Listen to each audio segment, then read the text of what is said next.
Hey there, Oklahoma football fans. I'm Parker Thune. That is Jesse Crittenden, and this is Quick Slants here on the OU Insider YouTube channel.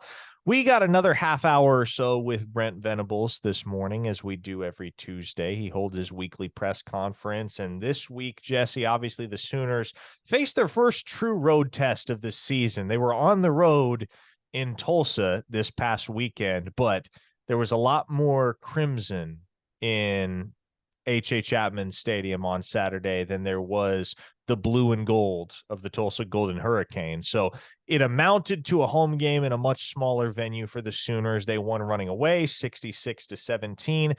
They are 3-0 for the second consecutive year.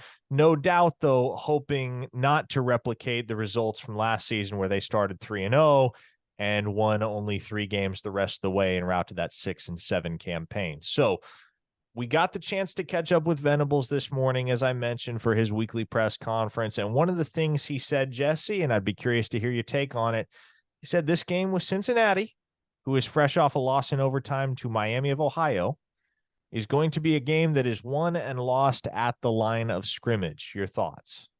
Yeah, I think it kind of speaks to I think the line of scrimmage on both sides of the ball for OU has been pretty interesting through 3 weeks. I think the offensive line has had good moments and some not good moments. I think the defensive line has been really good for the most part. OU's rushing defense is in the top 15 in the country. But Parker, I think what he's alluding to there is Cincinnati's rushing offense has been really good. You know, the Miami of Ohio loss notwithstanding. Cincinnati's in the top 10 in rushing offense. They're averaging over 230 yards per 230 yards per game on the ground.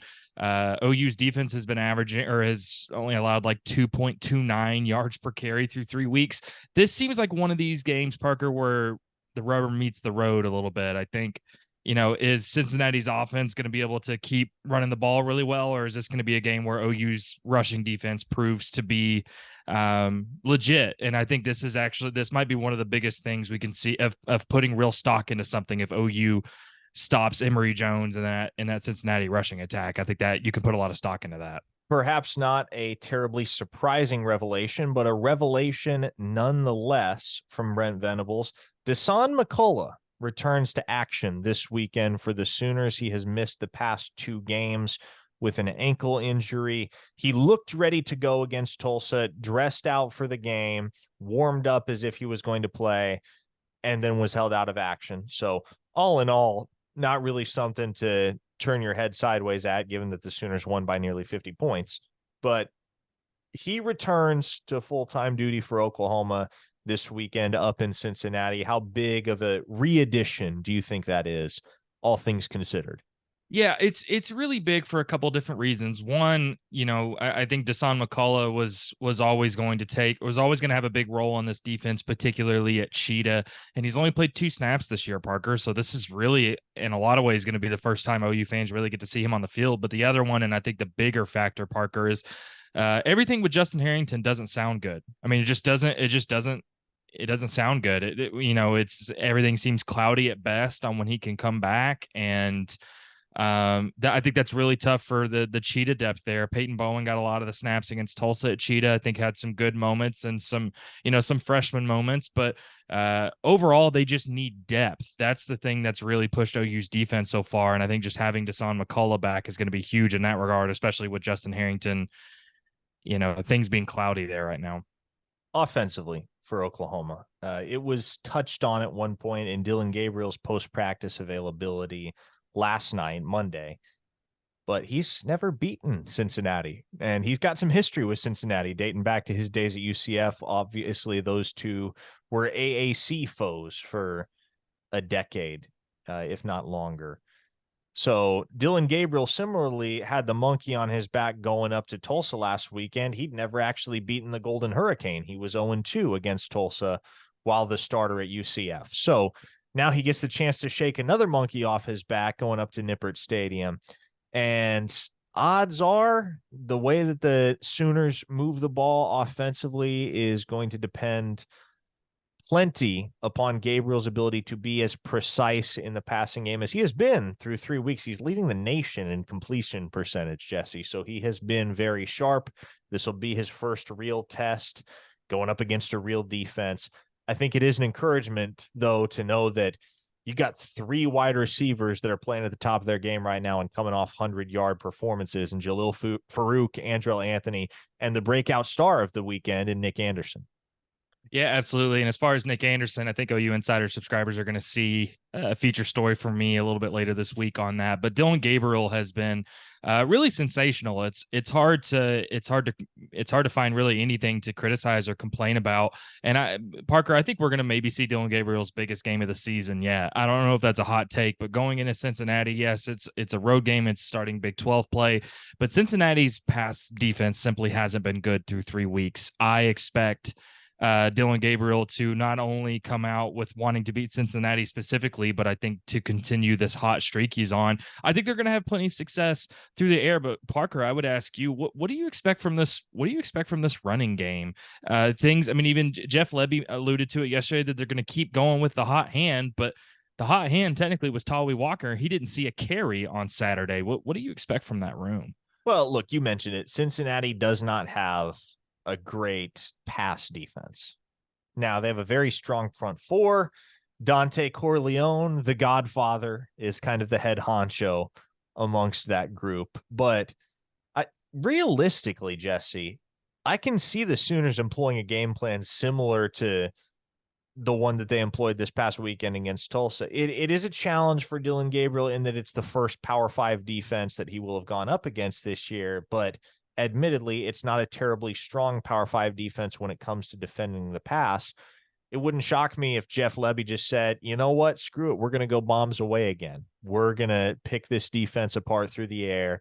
I've got an early Heisman contender at the quarterback position, a guy that's definitely made some waves through 3 weeks, 12 touchdowns, 1 interception for Dylan Gabriel. And I'm just going to let Dylan do his thing. And I'm going to let him operate with surgical precision from the pocket. Now, you're not going to be able to completely abandon the running game. Naturally, you don't want Cincinnati selling out to defend the pass, dropping 8 into coverage and causing you problems and forcing you into a state of stagnation offensively. So the Sooners will have to get something going on the ground. But I would not be surprised if the primary objective when they show up to Nippert Stadium on Saturday is to air it out and just let Dylan Gabriel do what he does best, which is sit in the pocket, go through his progressions, make the reads, find the soft spots in the defense, and attack them. So I think Dylan Gabriel is very much your key to victory on Saturday, because if he is on top of his game as he has been to this point in the 2023 season, Oklahoma is going to be able to run away from Cincinnati, because I don't see that Bearcats secondary being able to cope with the pressure that Gabriel is going to put on them snap after snap after snap, especially when you're running that tempo offense. Injury news, and it is not terribly significant as it pertains to the 2023 season, Jesse, but Brent Venables revealed at the very end of his press conference, you got 2 Sooners done for the year with season-ending injuries, reserve defensive back Jaden Rowe and reserve linebacker Phil Picciotti. Again, those guys weren't going to eat a ton of snaps in 2023, but does that change the outlook for you with either of those guys moving forward 2024 and beyond? No, I mean, I don't think so. Not in any significant way. I think the Phil Picciotti, and I mean, both injuries obviously unfortunate, but I think for Phil Picciotti, I think he had a really good spring. I think he showed some things. I don't think this year was going to be significant for him in terms of being on the field, but I do think it hurts for him to not be able to go through practice reps on the field. So I think that's just going to put more of an emphasis on the offseason when he does come back, really trying to get him some good practice reps. Otherwise, I think Jaden Rowe, I mean, I think we've seen, I think Jaden Rowe was a really good prospect out of high school. He's had some moments, but I just don't know how much he was going to see the field. So obviously it's unfortunate for both of them, but probably not going to have a significant impact on the field. How much do you think this weekend is going to tell us about this Oklahoma run defense, Jesse? Because Venables acknowledged in his press conference, it's been a lot better. And there have been some pretty drastic improvements from where they were a year ago to where they are right now. But Is part of that just the fact that they haven't really been challenged in that department yet?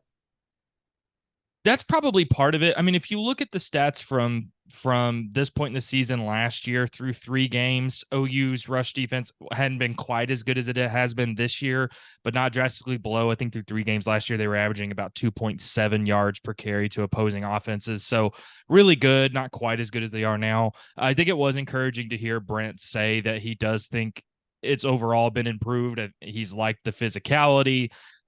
He thinks they're a little bit more sound fundamentally. There's just a little bit more confidence with some of those guys that are in their second year in the system. But yeah, kind of like I mentioned earlier, I think this is going to be a game where if Cincinnati runs all over OU's defense, I do think you can put stock into that. And if OU's defense really limits Cincinnati's rushing attack, I think you can put stock into that too. So I think it has been improved. I think you see just gap integrity has been a lot better. OU's 15th in the country in tackles for loss. You see guys like Peyton Bowen and Reggie Pearson and Billy Bowman helping in to contain against opposing running backs. But I think this coming weekend is going to be interesting to see how real all of that has been through 3 weeks. I want to talk about another thing that might be real, might not be real. Something that really plagued the Sooners in 2022 was staying on the field on third down offensively, being able to move the chains, and conversely, getting off the field on third down defensively. Again, they've looked good. They've looked improved through 3 games. You think it's more the same against Cincinnati, or you think the Sooners kind of run into some adversity in that regard for the first time all year? Yeah, I mean, as of through 3 weeks, OU's offense is first in the country in third down conversions. I'm going to repeat that. They're first in the country in third down conversions. Number 1, top of the country. Are they going to convert over 60% of their third downs the rest of the way? Probably not. I think that's a safe bet. But again, if you're looking at trends, if you look at this point in the season last year through 3 games, I think there were 16 of 36 on converting third downs, well below 50%. I think their success, their improvement on third down has been tangible. I think it's real. I think we will. I mean, I don't know if they're going to convert over 60% against Cincinnati, but I think that trend will continue. I do think that's one of the things fans can put stock into right now. That's real. And defensively, OU's been really good too on third downs. I think they're in the top 25 in opposing third down conversion rate. But I will be curious to see. I'm a little less I'm a little fuzzier about how real the defensive improvement on that side of the ball is. And again, I think that's going to be one of the things to look for this weekend as they face Cincinnati. Again, a good rushing attack. They chew up clock. Does OU's defense stay patient and take advantage of those opportunities, or do they get impatient? Do they get messy, sloppy, and fail to get off the field? All right, what do you think happens this weekend, Jesse? You like the Sooners to advance to 4-0, go where the 2022 team could not? I do. I think this is a game that Oklahoma should win pretty solidly. I mean, I don't know if I'm coming in expecting a dominant victory, but this is a game OU should win pretty soundly.